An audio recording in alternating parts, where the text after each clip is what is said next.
of U.S. military activity, which are in effect rehearsals for nuclear war. In the pre-Trump era, it was clear that China had concerns about this show of military might in our region.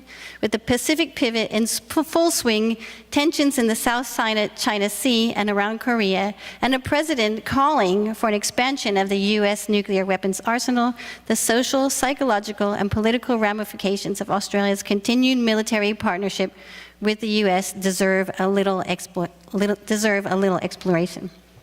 This is a map of the colonized Pacific, nuclear colonized Pacific. It's not great, but you can see there's been many nuclear tests in the region, and it's not complete. And there's naval bases, nuclear capability, electronic facilities, and nuclear waste dumping.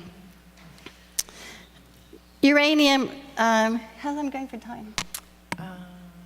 Have about 2 more minutes. 2 more minutes. Australia sells uranium to the United States, has sent troops to US-led conflicts around the world, and allows the US to use its military and civilian infrastructure, such as communication stations, ports, and airfields. Australia houses one of the US's key satellite spy stations, Pine Gap, in the center near Alice Springs, which helps guide US weaponry in the Middle East, and is part of its missile defense system, or SHIELD, which drops test missiles in the Marshall Islands, which were on the previous map. There are up to 2,500 US troops stationed in Darwin, the northern part of Australia, strategically close to China and the South China Sea. Australia allows US planes to be deployed from Guam, 1/3 of which is militarized by the United States, to fly over the Northern Territory just for bombing practice. Australia permits the US to conduct troop changeovers in Western Australia, allowing troops to deploy from Fremantle. Australia regularly conducts military exercises with the United States, and every 2 years hosts Talisman Sabre, conducted in parts from Pacific Command in occupied Hawaii. As a key ally and launch pad for US military endeavors, Australia has boycotted the talks to ban nuclear weapons and is refusing to sign the now ratified treaty. I have a lot more on my text, but I will just show you a few things about what we believe is the intersectionality, the necessary intersectionality of our movement. It must be clear that while addressing climate change, it is necessary, while addressing climate change is certainly necessary, and mitigation of climate impacts will certainly contribute to peace and security, addressing climate change alone will not eliminate the real possibility of small-scale or large-scale nuclear war, possibly nuclear winter, prior to or during climate mitigating processes. My vision isn't of a world that has had a 60% reduction in greenhouse gas emissions by 2050, but is of a habitable, socially and ecologically just and peaceful world that has done so. Thank you. Grassroots frontline, though intrinsically understood and universally desired, I believe that peace as a concept has been relegated to the realm of the impossible, the unimaginable, and from an environmental campaign organization perspective, unrealistic, unachievable, and therefore unstrategic, an unsmart goal.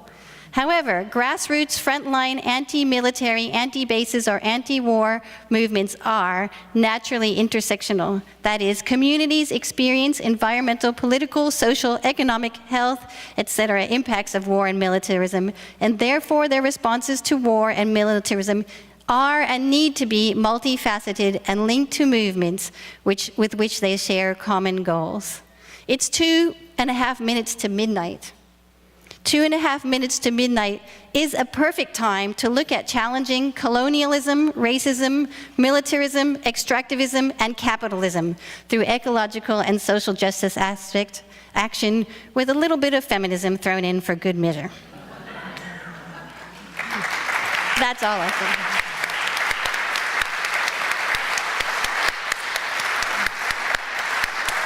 I'll just give if you have come here to help me, you are wasting your time. But if you have come because your liberation is bound up with mine, then let us work together. Thank you so much, Robin.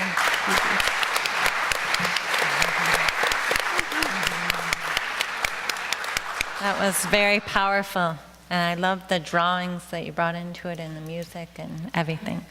Thank you. And now I'm honored to introduce the Reverend Lukata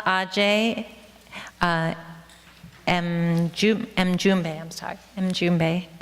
He's a lifelong political activist, a 25-year veteran grassroots community organizer, and anti-violence advocate centered in Black and brown communities. He serves as a dynamic pastor of the First Presbyterian Church of Irvington, New Jersey, one of the area's fastest growing urban churches, and the first to intentionally bridge together believers from across the African diaspora into one faith community under the banner One People, One God, One Destiny. Mjumbe has served as a recognized leader in the transformational organizing efforts since his days as a campus community leader in the city of Atlanta during the aftermath of the 1992 Rodney King rebellion statewide, as well as in a broad cross-section of local, statewide, and regional organizing campaigns with organizations and formations in the Black Belt and across the southern U.S. Mjumbe serves as the national coordinator of the Black Organizing Capacity Support Blocks Project of the Praxis Project, and as a member of the coordinating committee of the Black Alliance for Peace. He is a high honors graduate of both Morehouse College and Princeton Theological Seminary. We're so happy to have you here.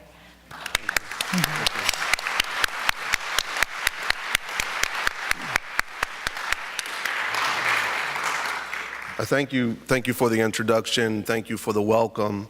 It is an honor and a privilege to be here at the World Beyond War conference, to sit here between these talented, dynamic, impactful activist organizers who are seeking to change the world. And so it is a special privilege for me to be invited and to have the opportunity to share with you for just a few moments on the topic of our talk today, of this panel, is combining movements globally. And I'd like to add 3 words to the beginning of that. The challenge of combining movements globally, because as important as this is, we should have no illusions that this is easy, that this is something which is simple, and this is something that comes without very real need for compromise and for us to come together in some challenging ways. I sit here on behalf of the Black Alliance for Peace. And so it is an interesting place for me to sit here, but also here in this conference. And I want to begin there in speaking to some of the challenges. We in the Black Alliance for Peace have a commitment to recapture and redevelop the historic anti-war, anti-imperialist, and pro-peace positions of the Black radical tradition. As quiet as it is kept in some circles, Black people and people of color have had a long history and a long commitment to struggling for both peace and the environment. And I'm going to talk about that as well when we talk about combining our global environments. But I just want to say from the beginning, because one of the reasons why it's important for us to be here today is because we need to introduce, reintroduce, and to come into relationship with some of our organizations, with some of our activists, with some of our organizers from across the country. And I want to just share, I don't have any pictures, any drawings. You would be frightened if I drew any pictures up here, but I would like to give you our website address, www.blackallianceforpeace.com, and I would encourage you to go and take a look at some of the position papers that we've talked about in terms of Afghanistan, in terms of North Korea, in terms of what's happening with peace movements and struggles in Colombia, South America, and across the globe. But as I begin, I want to I want to, and I am a minister, and I'm a pastor of a church which is largely African and Afro-Caribbean immigrant, and I want to invoke the spirit of someone that I hope most of us and probably all of us know. I mean, as much silver as I'm developing up here, I see even more silver and gray in the audience, and so many of us might know the name of Ken Saro-Wiwa. Ken Saro-Wiwa, and so I want to just invoke his spirit as I began, because when I was a younger man and I was working as the coordinator of the African American Environmental Justice Action Network, it was in the early 1990s, and I came to learn about the leadership and the personality and the movement that Ken Saro-Wiwa represented of the Ogoni people in Nigeria, struggling and fighting with the Dutch Royal Shell Company and struggling for protection of the legacies and the protection of the people of Nigeria, of the Ogoni people of Nigeria, that were being detrimentally impacted by the oil extraction industry there in Nigeria. It is something that was going on then, had been going on for decades then, and is continuing even to this day. But I want to remember Ken as I begin to talk about the challenge of combining movements globally, because this is something that is rooted in history, and we can draw upon some examples. But one of the things that we also have to draw upon is that in order to do this effectively, we're going to have to lean into positions of discomfort. We're going to have to accept some things that may not be easy to accept. We are going to have to suffer some things in terms of our privilege if we are to begin to discover and uncover and embrace answers that answer and solutions that solve. When I first arrived here late this morning, early this afternoon, I asked one brother who I happened to sit next to during lunch, I said, and he had been here since yesterday. And I asked him, I said, can you tell me about the number of people of color that were presenters at the conference thus far? I just wanted to know, history is important. I wanted to see what the precedent was. And he thought about it a little bit, and he said, well, I might be drawing a blank. He didn't want to say for sure, and I don't know for sure, and I won't assume for sure. But what I will say is that I do have eyes that see. Jesus asked the question, do you have eyes and do not see? Do you have ears and do not hear? And do you not remember? Well, I have eyes that see. And as I look around, I see very few of those who would come from the legacy of Ken Saro-Wiwa, those who would look like me, those who might be a part of the Black Alliance for Peace. And I start there when I talk about the challenge of combining movements globally. One of the changes and one of the challenges that we have to consider is that when we combine our movements globally, inevitably, whether they be our peace movements, whether they be our environmental movements, those movements fundamentally change. The peace room looks different. The environmental room looks different. All of the empty seats that might be here in our auditorium would need to be filled with women and men who represent the people of the world, who come out of the most environmentally impacted communities most frequently are found in the global South. There would need to be people from Africa. There would need to be people from Asia, from both East Asia and Southern Asia. There would need to be people from the Central and Southern Americas. There would need to be more people who may come from the place that I came from the Black Belt of the United States of America, from Alabama, from Georgia, from Mississippi, from Louisiana, from South Carolina, throughout the South, who would need to be sitting here in this room with you, with us, coming up with those answers that answer and those solutions that solve. The population must change. I'll take an amen.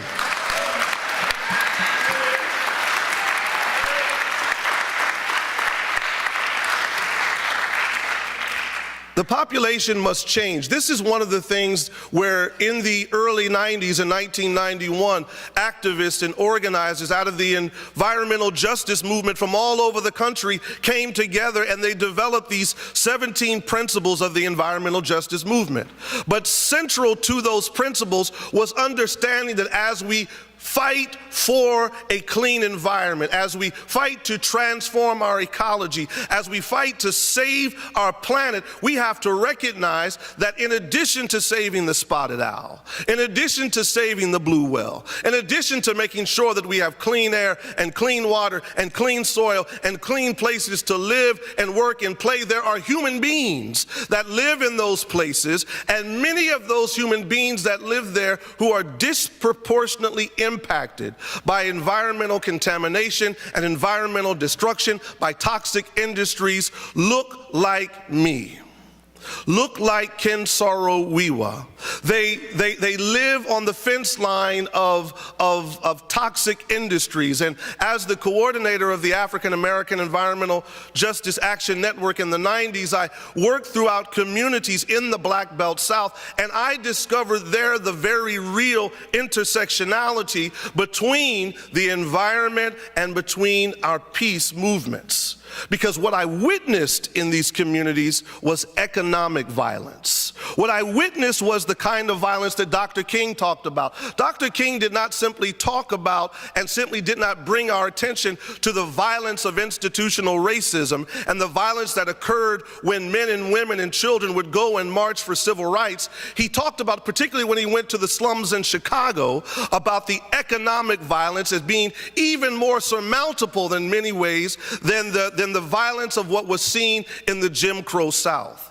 And I saw economic violence in places like Brunswick, Georgia, in places like Anniston, Alabama, where we saw the intersection of the environmental and the peace movements. In Anniston, Alabama, they were attempting at the time to locate a chemical weapons incinerator right near where Monsanto Chemical Company also happened to be located, right near the fence line where there was a black and brown community that lived right there, and there were children and there were women who were dealing with levels of cancer, levels of physical destruction that was directly tied to the toxic contamination that was being spewed into the water, into their air, into the soil, into the places where they lived and where they worked and where they played.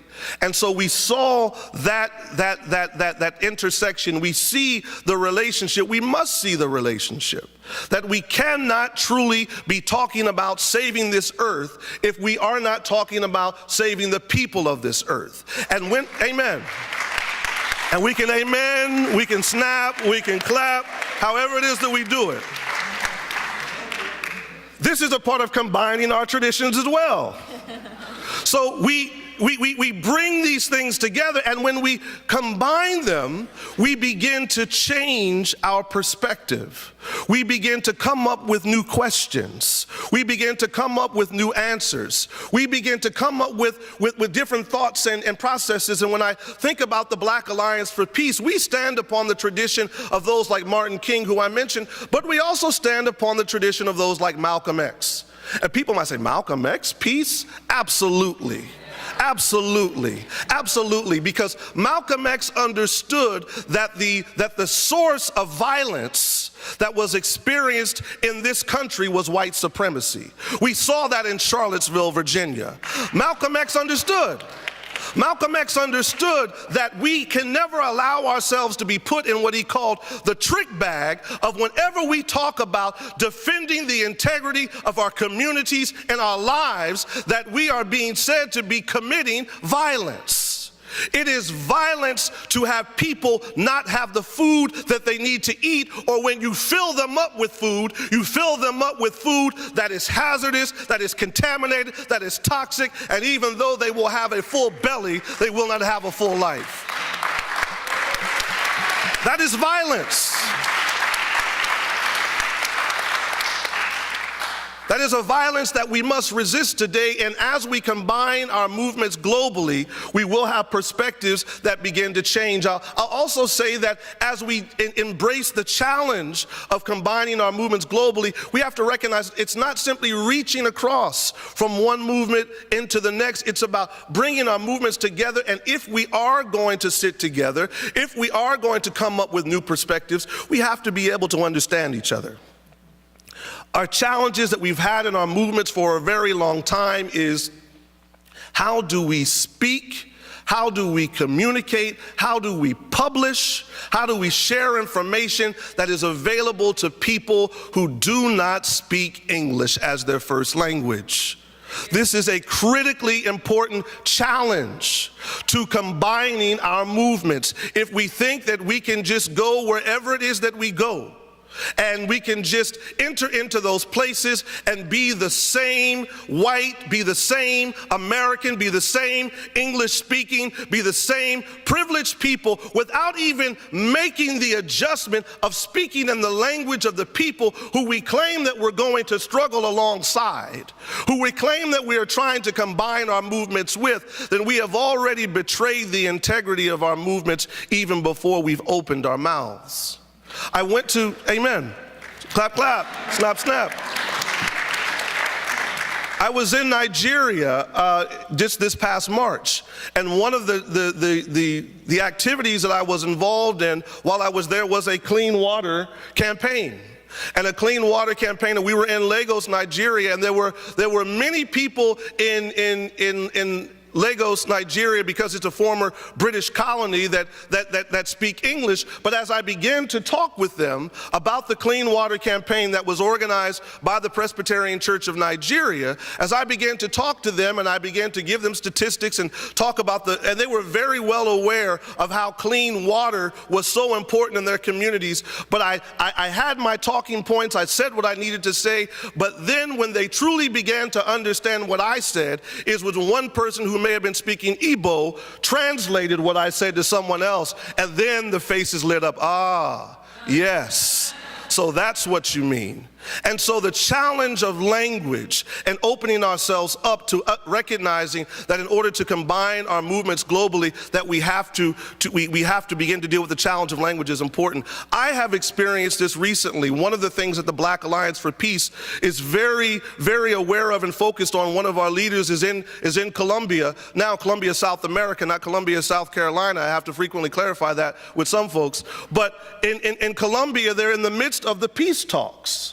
And I'm trying to get information, and I'm on a listserv, and the information is coming back to me in Spanish, and my Spanish is okay, but I know that I'm getting about half of it. I'm understanding about half of what it is that is actually happening there. And it is something that I want us to all just be on the alert, not just from the language in general, but Colombia in particular. I was there in 2014. And it is very important that we recognize where the peace movement and where the environmental movement needs to show up, even in those places which aren't the typical type of coverage that we might get on CNN or MSNBC, or even in some of our traditional environmental and peace organizations. Because even if bombs are not being dropped, the challenge and the front lines of the peace and environmental struggle are still there.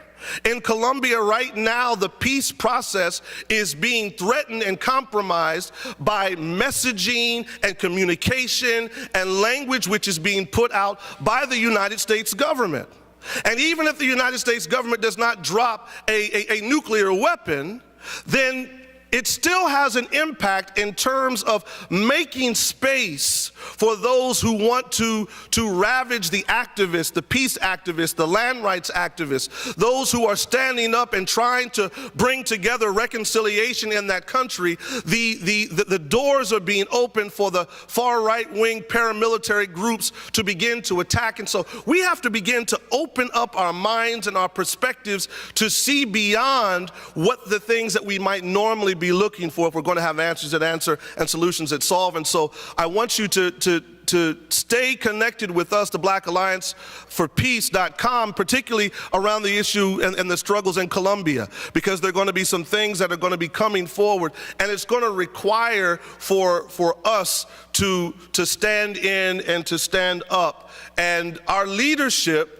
and our followership and our solidarity is really important.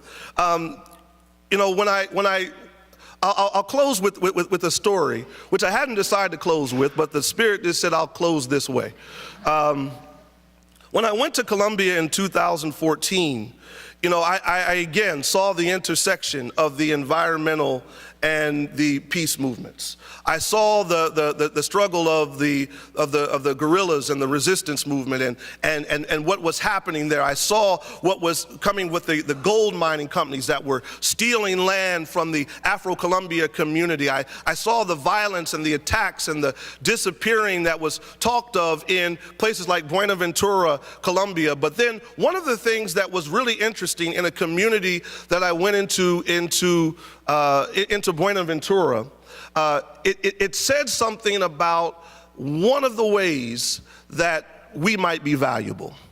I was already there as a part of a delegation from the United States, and we were considered to be valuable because having people who carried American passports come into some of these places and countries, they knew that while we were there, and while we were observing, and while we were listening, and while we were watching, and while we were asking questions, no paramilitary group was likely to come in and kidnap someone and kill them in our presence and while we were there. And so they moved us around from place to place, and so we were receiving information, but we also recognized that our presence had some importance, and our connection of combining our movements together had some value. But then I really saw it when we went into one particular community in Buenaventura, and I saw a blonde-haired, blue-eyed white woman who was sitting on the porch.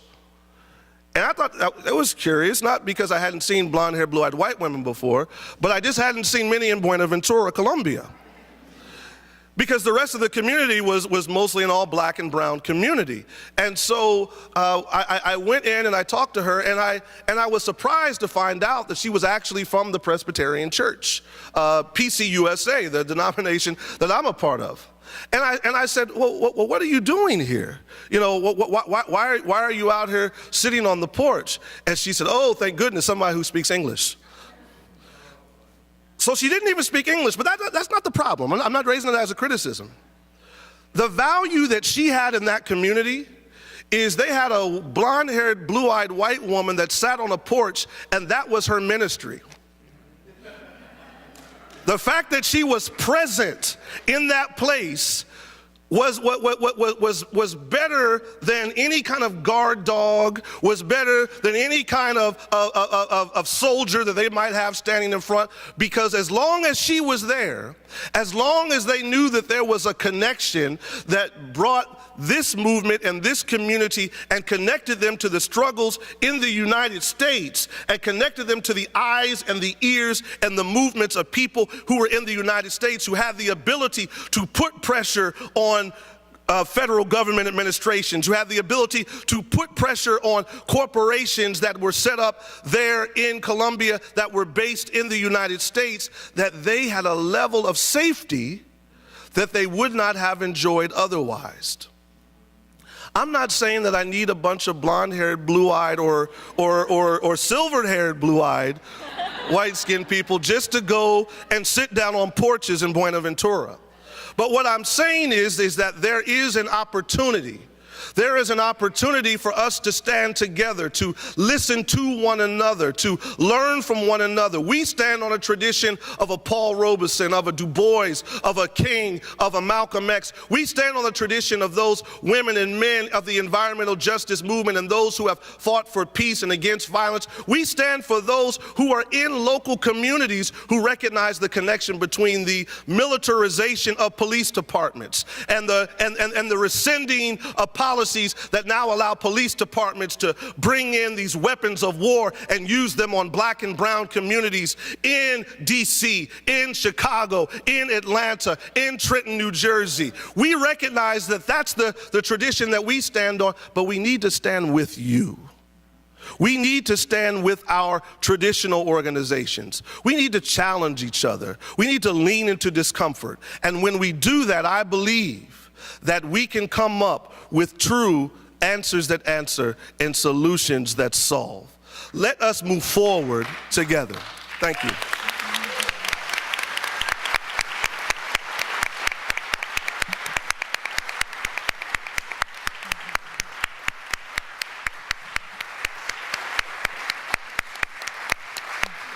Thank you so much, Reverend Lukata. That was extremely powerful. I could totally relate to being in Honduras, my experiences there. And also talking about leaning into positions of discomfort, that makes all the difference. So that was very, very powerful. So next, what we were going to do is just take a couple minutes to turn to your neighbor, like 2 or 3 of you, and just discuss the questions of the challenge of combining movements and the opportunities and what you can do personally. So just a few minutes. And then we'll have questions after that.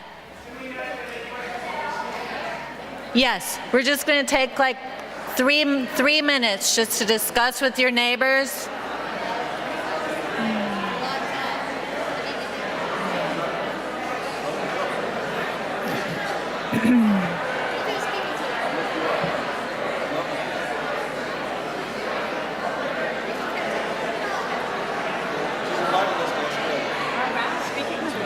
Great.